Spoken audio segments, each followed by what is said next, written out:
وہ کون ہے جو خدا کے اس حکم سے آگے کل من علیہا فان، کہ ہر چیز کو ہم نے فنا پذیر رکھا ہے، ہر چیز فنا ہو جائے گی؟ وہ کون سا انسان ہے جو اس سے آگے جا کر پھر آپ کے قرآن کو غلط ثابت کرے گا؟ اور اگر قرآن غلط ثابت نہیں ہوتا تو اہل عقل کا رویہ یہ ہے کہ جس کو غلط نہ ثابت کر سکے اس کو صحیح ماننا۔ سمجھنے سوچنے کی بات تو یہی ہے کہ اگر ہم سے قرآن غلط ثابت نہیں ہوتا تو پھر قرآن صحیح ہے، اس کے پیچھے سورس صحیح ہے، اور پھر سورس جو کلیم کرتی ہے اپنے لیے وہ بھی صحیح ہے۔ وہ اگر اپنے آپ کو ایشور کہتا تو وہ ایشور تھا، اگر وہ اپنے آپ کو بھگوان کہتا تو وہ بھگوان تھا، اگر قرآن میں وہ اپنے آپ کو اللہ کہتا ہے تو وہ اللہ ہے، اگر وہ کہتا ہے هو اللہ الذی لا الہ الا هو عالم الغیب والشہادۃ هو الرحمن الرحیم، اگر وہ کہتا ہے میں عالم الغیب والشہادت ہوں، میں رحمان الرحیم ہوں، تو وہی سچا ہے۔ هو اللہ الذی لا الہ الا هو الملک القدوس السلام المؤمن المہیمن العزیز الجبار المتکبر، تو وہی سب کچھ ہے، وہ سب کچھ ہے۔ سبحان اللہ عما یشرکون، تم لوگوں کی مجال کیسے ہو گئی کہ میرا شریک اور ساجی پیدا کر دو؟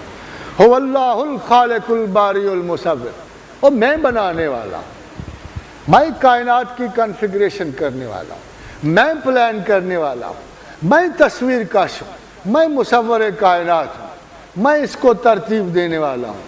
هو اللہ الخالق الباری المصور لہ الاسماء الحسنی، میرے ہی یہ سب نام اچھے ہیں۔ یسبح لہ ما فی السماوات والارض، تمہیں اس کا بھی نہیں پتا؟ کاش کہ تم ان کے شعور کی زبان سمجھتے، کاش کہ تم پرند و چرند کا تفکر رکھتے اور تمہیں پتہ لگتا کہ ساری کائنات کا ذرہ ذرہ فصاحت اور بلاغت سے میری تعریف میں رتبہ اللسان ہے۔ وَهُوَ الْعَزِيزُ الْحَكِيمُ، وہ صاحب عزت ہے، وہ صاحب علم و حکمت ہے۔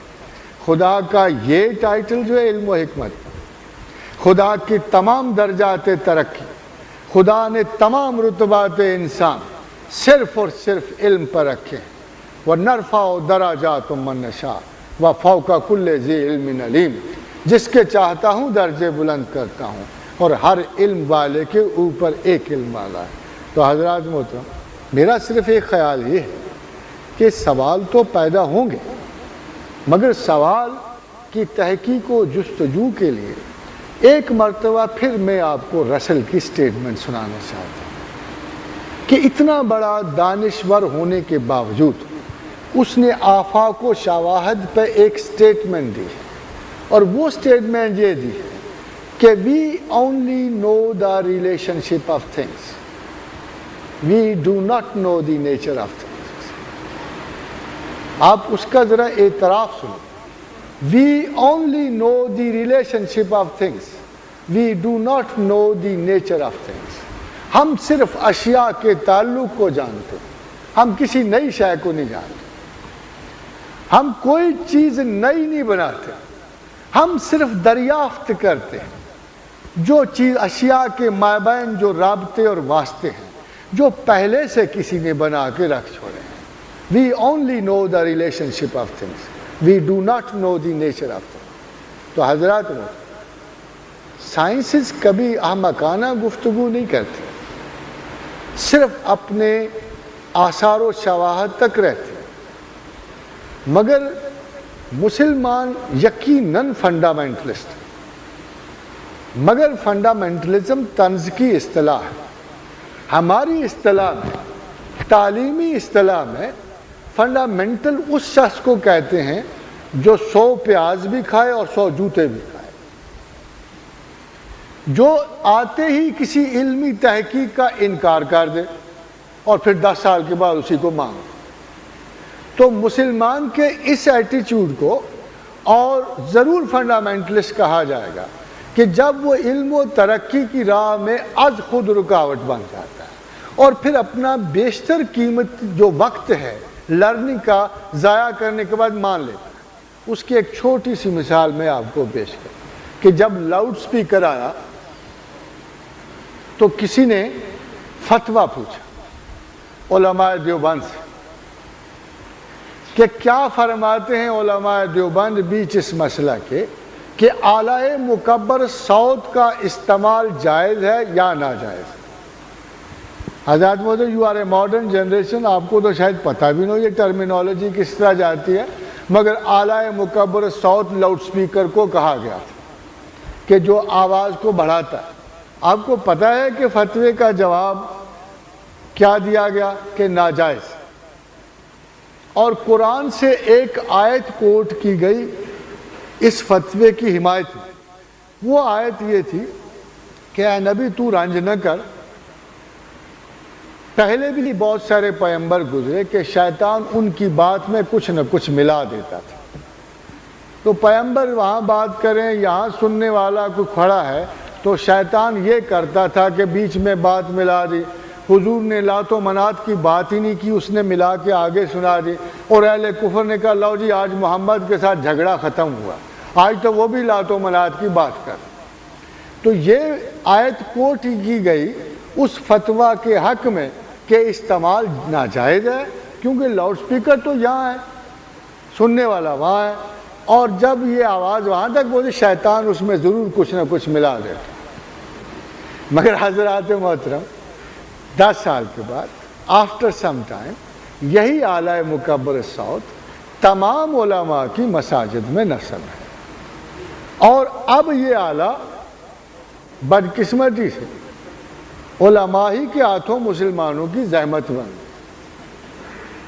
اور مختلف جگہوں پر لوگ دعا کرتے ہیں کہ کسی طریقے سے یہ آلہ یا صبح کے وقت بند ہو یا دوپہر کے وقت، کہ ہم کچھ چین سے معذرت خواہ ہوں، مگر میں ایک دفعہ آدھی رات کو اٹھا، آدھی رات کو ایک دور کی مسجد میں پورے زور و شور کے ساتھ اللہ کا ذکر ہوتا، پتہ یہ لگا کہ اس مسجد میں یہ طریق ہے کہ لوگ تہجد با جماعت پڑھتے ہیں اور اس کے بعد صبح تک ذکر فرماتے ہیں۔ اب دیکھیے میں کتنا گنہگار تھا کہ اسے اپریشیٹ نہیں کر سکتا۔ میں نے سوچا اگر یہ عمل تقویٰ ہے، یہ جو کثرت سے نیکی کمائی جا رہی ہے، کاش کہ یہ ان کے انڈیویجول ذات تک ہوتی، اور یہ جو آدھی رات کو تمام مسلمانوں کو اٹھانے کی کوشش کر رہے ہیں میری طرح، ان کے خلاف ضرور کوئی فساد ہو جائے گا، اور یقیناً وہ ہو بھی گیا۔ مگر ان کی آرگومنٹ بھی سن لیجیے کہ ہم تو اہل اسلام کی بھلائی کے لیے انہیں راتوں کی عبادت پہ مائل کریں کہ چلو اٹھیں گے تو سارے 2-4 تو پڑھیں گے نا جی تہجد، یعنی وہ جو بیچارے دوسرے اٹھیں گے ان کا قصور مجھے آج تک نہیں سمجھ آیا کہ تو ہمارے رویے جو ہیں یہ اس لیے فنڈامنٹل ہو جاتے ہیں کہ ہم آج تک فار ایگزامپل مجھے میرے ایک دوست عالم نے کہا کہ پروفیسر صاحب تفسیر جلالین میں ایک بات لکھی ہے کہ قریب کی چیزیں جو ہیں بڑی نظر آتی ہیں اور دور کی چیزیں جو ہیں وہ چھوٹی نظر آتی ہیں۔ اب چونکہ سورج بڑا نظر آتا ہے اور چاند چھوٹا نظر آتا ہے، تو یہ لوگ جو کہہ رہے ہیں کہ انسان چاند پہ پہنچ گیا، تو یہ سورج پہ گزرے بغیر چاند پہ کیسے پہنچ؟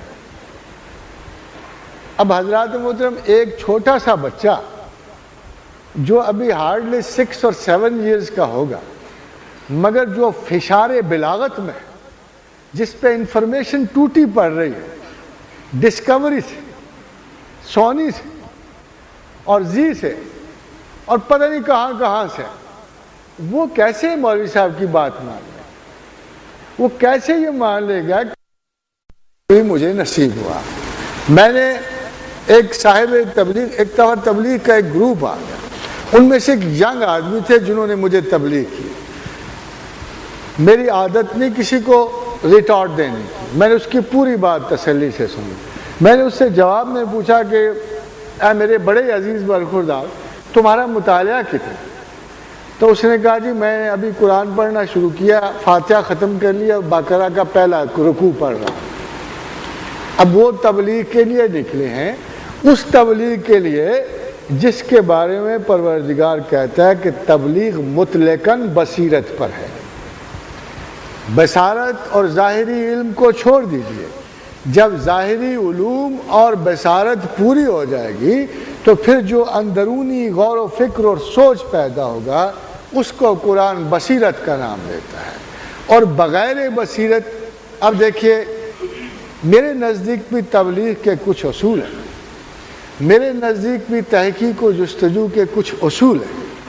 مجھے پتہ ہے کہ پیغمبر کریم نے کچھ اصول وضع کر، اور پہلا اصول جو تبلیغ کا وضع کیا وہ کوہ فاران پہ کیا، اور ایک سوال پوچھا، بھائی اگر میں تم سے یہ کہوں کہ اس پہاڑ کے پیچھے فوج ہے تو کیا تم اسے مان لو گے؟ تو لوگوں نے جواب دیا کہ اے بھائی، اے بھتیجے، آج تک تیری زبان سے جھوٹ نہیں سنا، آج تک تو نے کوئی امانت ضائع نہیں کی، تو امین ہے، تو صادق ہے، تو کہے گا تو ضرور مانو. تو اس نے کہا اللہ ایک ہے. تو تبلیغ کا بنیادی اصول جو ہے یہ امانت اور صداقت ہے، اور امانت اور صداقت کی اسٹیبلشمنٹ اپنے ماحول میں ہوتی ہے، باہر نہیں ہوتی ہے. اور اگر آپ اپنے ماحول میں اپنی امانت اور صداقت نہیں اسٹیبلش کر سکتے اور اپنے وجود کو متحقق نہیں کر سکتے ایماندار اور شریف انسان کی حیثیت یا ایک صاحب بصیرت اور صاحب دلیل کی حیثیت میں، تو یقین جانیے کہ باہر آپ کا حق نہیں بنتا کسی کو تبلیغ کا. پروردگار نے ہمیں ایک معاف کیجیے گا، میں میرا خیال موضوع سے بہت ہی دور جا رہا ہوں، ابھی کچھ اور سوال ہوں گے تو جی مجھے اجازت ہے. جی جی خدا سے محبت کے بنیادی لوازمات اور بنیادی ضروریات کیا ہیں؟ الحمدللہ. دوسری گزارش یہ ہے کہ قرآن اللہ کی کتاب، اللہ کے الفاظ. آپ نے فرمایا کچھ موضوعات ایسے ہیں جن کے